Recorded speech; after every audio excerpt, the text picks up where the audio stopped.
The title of this sermon is A Lost Detail. Will you pray with me? Loving God, whose glory it is always to have mercy, be gracious to us who have gone astray from your ways, and bring us again with penitent hearts and steadfast faith to embrace and hold fast the unchangeable truth of your word, Jesus Christ, your Son, our Savior.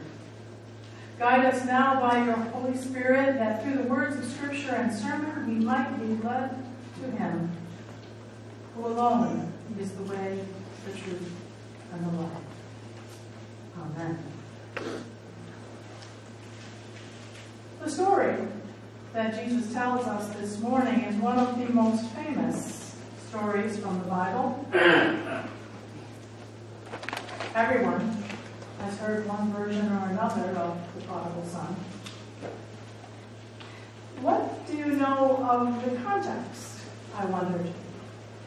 Now, if you look at your bulletin, you'll see that verse 3 says, so he told them this parable. And then what's the next thing you see? Number 11. 3:11. What happened to 4 to 10? I've always told you, when they leave something out, I want to know what it is. Okay. In chapter 14, before all of this, the tax collectors and sinners were coming near to him, and the Pharisees and scribes were grumbling. So, why would that be happening? So our context tells us this. Jesus says in a previous scripture, when you give a luncheon or a dinner, don't invite your friends, your brothers, your relatives, your rich neighbors, in case they may return the favor. When you give a banquet, invite the poor, the crippled, the lame, the blind. You'll be blessed because they cannot repay you. In there, Jesus redefines hospitality.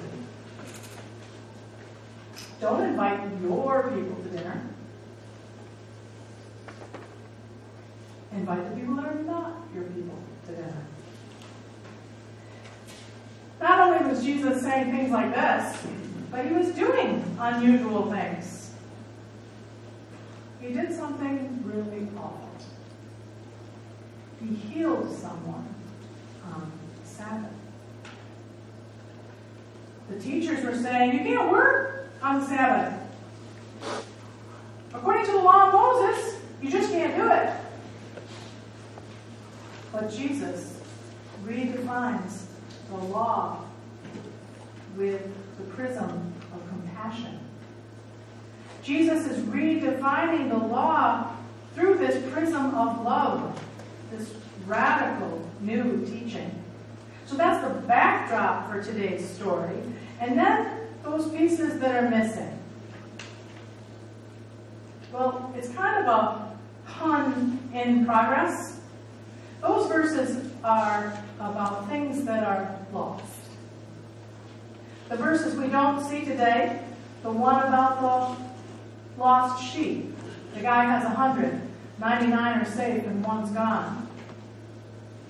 The second parable is about the woman who has 10 coins, but she's lost one, so she tears the house apart to find that one. And now we hear today about the lost son. Notice the progression. Sheep, coin, child. What about this son? There's some pesky details about inheritance that are fun to look at.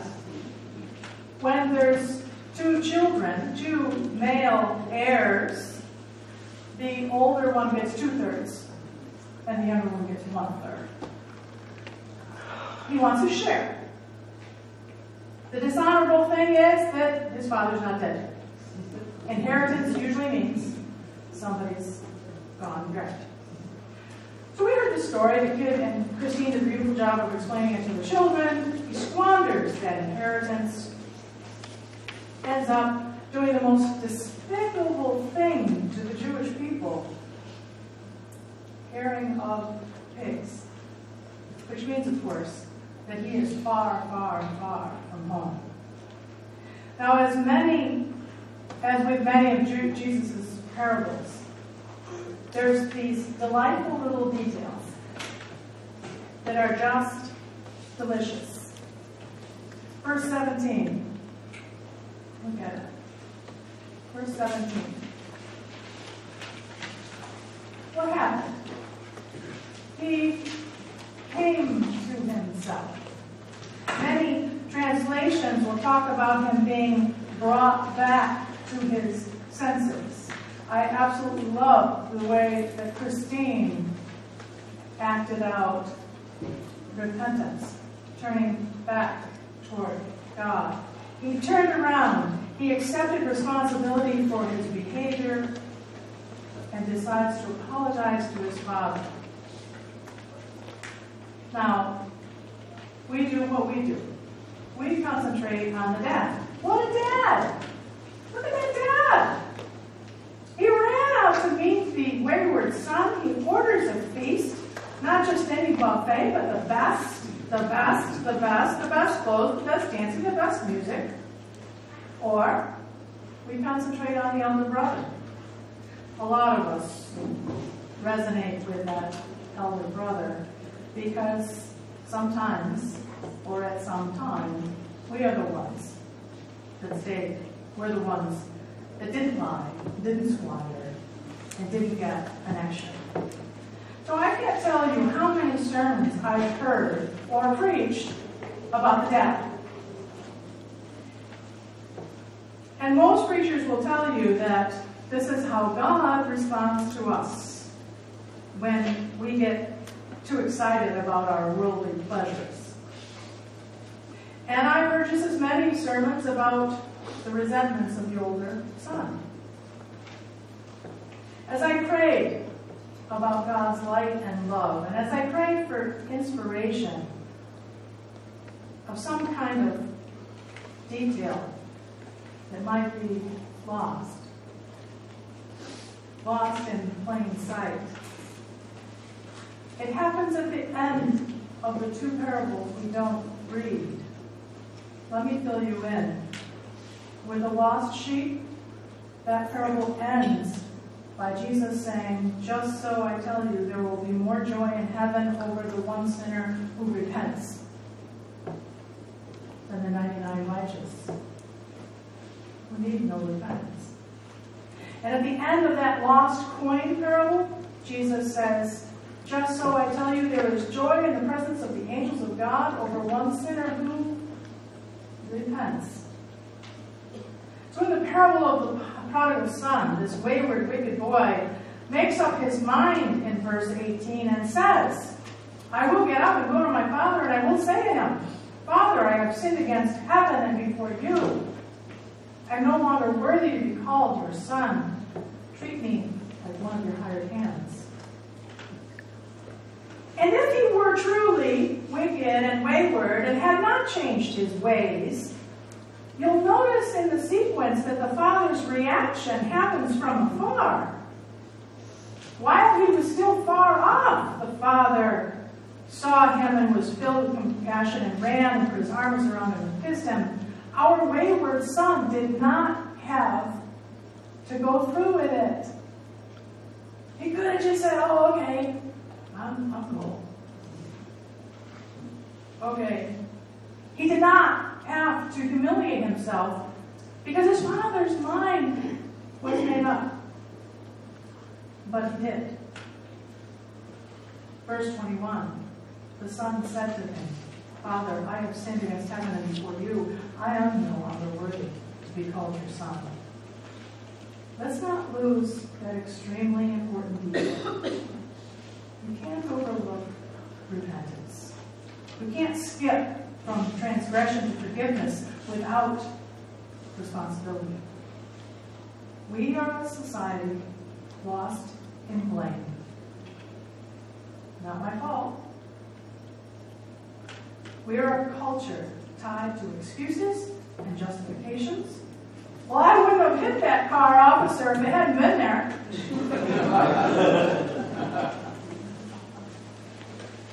Taking responsibility for our role in whatever the situation is, that is what gets lost. We participate in our reality. When disagreements happen, we are rarely blameless. When we say, I messed up, did you hear that there's joy in heaven and the angels dance? That's what Jesus teaches. Now,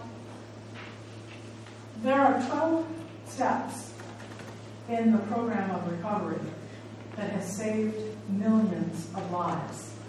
I know this to be true. Within those 12 steps, there are 3 opportunities to take responsibility for our actions that might have hurt another person. 3 out of 12. Why 3? Because the first and second time, you look at your former life, and then you stay on top of your current life.